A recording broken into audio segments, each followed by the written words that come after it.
Hey YouTubers, in this video I'm going to show you how I fix my Mig Welder. I picked up a Hobart 135 on Craigslist for very cheap, 20 bucks, and the previous owner said that it did not work, and he wasn't wrong. I'll show you what exactly is happening. Essentially, it's plugged in. If you pay attention right here, the motor, the feed speed decreases. So I'm going to press this, and after a few seconds it's going to slow down.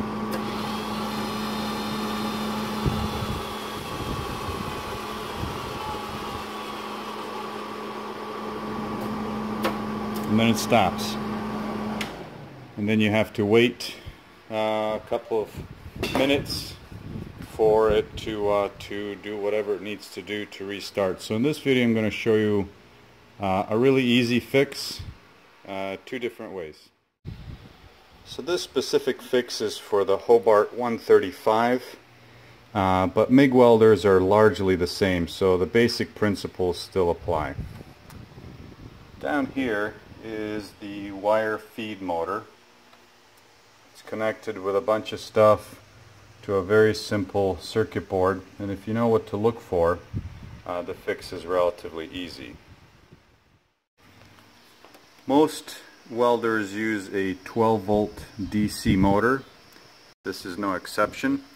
And an easy way to test it, you can see it only has two leads. It doesn't matter their direction, and you can test it very easily by using a older 12-volt battery.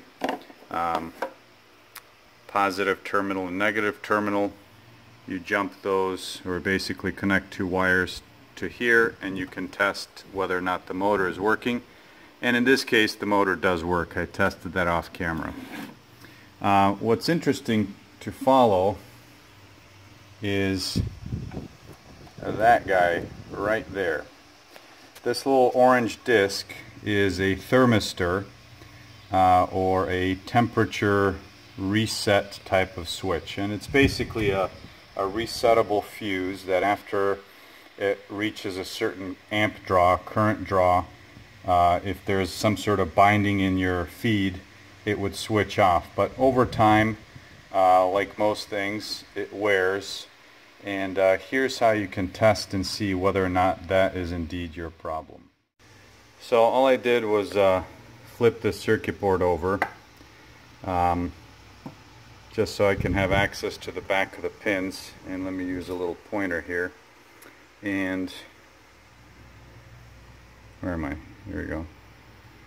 These two pins, basically this pin and this pin, are the back of that thermistor. So in order to test out whether or not that's your problem, you basically just jump across them and try and see whether or not your motor continues to feed past the few seconds that it did before. And you can do that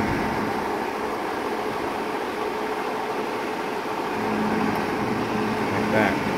Okay? So you hold. I'll come back when I get an extra hand here.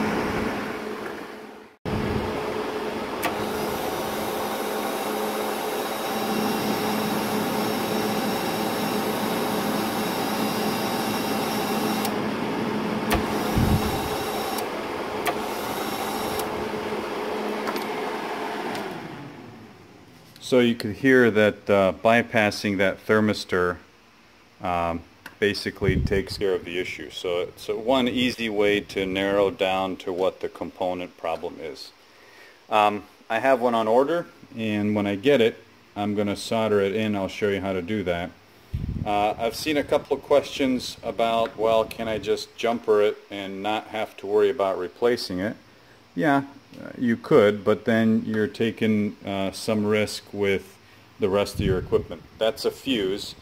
You wouldn't put a screw in your fuse holder in your car, and I wouldn't do that here either. So when I get the part, I'll show you how to solder it back in, and we'll go from there. PTC1 is the component that I purchased on eBay. That's the seller. Super fast delivery. There it is. Let's get to installing it. The kit that I purchased cost $11, free shipping, and it came with these three things. That's another heatsink element and heatsink compound, and this one. I'm going to try to replace this first, and if that doesn't work, then I'll get to these other ones. But eBay is a great place. This component is also available on Amazon.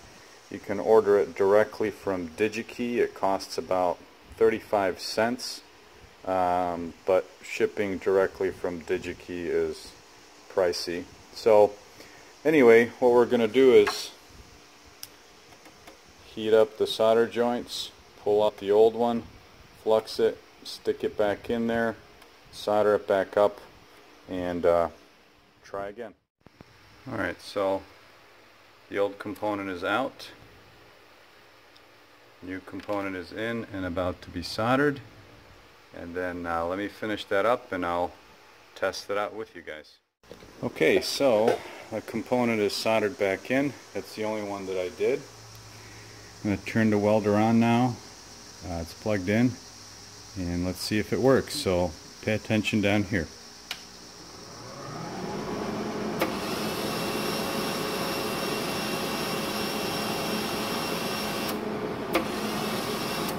I'll turn the pot down to a slower speed. That works. Turn it up.